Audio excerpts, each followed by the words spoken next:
শুভবিবাহের আজকের পর্বের শুরুতেই দেখা যায় তেজস্বিনী অস্থির মনে একা একা ঘুরে বেড়াচ্ছে। ঠিক তখনই সেখানে হাজির হয় ঝিনুক। ঝিনুক তেজকে বোঝায় আজই শক্তির সঙ্গে তার বিয়ে। এইভাবে ভেঙে পড়লে চলবে না। বাড়িতে সবাই তাকে হারাতে পারে না, এই কথাটা ভুলে গেলে চলবে না। অন্যদিকে তেজ যখন ভাবে কেউ তাকে খুঁজছে কিনা, তখন চুমকির কাছ থেকে জানতে পারে ম্যাডামজি নাকি তার খোঁজ করতে এসেছিলেন। প্রথমে শুনে তেজ মনে মনে আশা করে, কিন্তু পরে চুমকি জানায় আসলে সুধা নিজের বিয়ের নেমন্ত্রণ জানাতেই এসেছিল। এই সত্যি শুনে তেজ ভেঙে পড়ে, আর চুমকি মনে মনে ভাবে সে ইচ্ছে করেই মিথ্যে বলেছে, কারণ সে তেজকে ভালোবাসে এবং তাকে হারাতে চায় না। অন্যদিকে সুধা আর ঝিনুক হোস্টেলের সামনে পৌঁছে যায়, কিন্তু ভেতরে ঢুকতে দেওয়া হয় না।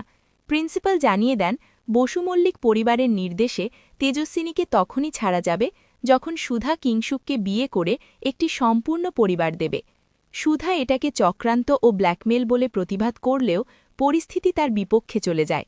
ঠিক তখনই হাজির হয় কিংসুক লাহিড়ী, যে সুধাকে স্পষ্ট শর্ত দেয়, তাকে বিয়ে না করলে তেজকে সে কোনোভাবেই ছাড়বে না। মাতৃত্বের টানে সুধা ভেঙে পড়লেও সে জানিয়ে দেয় জোর করে পাওয়া সম্পর্ক কখনো টেকে না। অন্যদিকে এক ফাঁকা জায়গায় দেখা যায় প্রতিশোধে উন্মাদ তেজ বন্দুক হাতে দাঁড়িয়ে।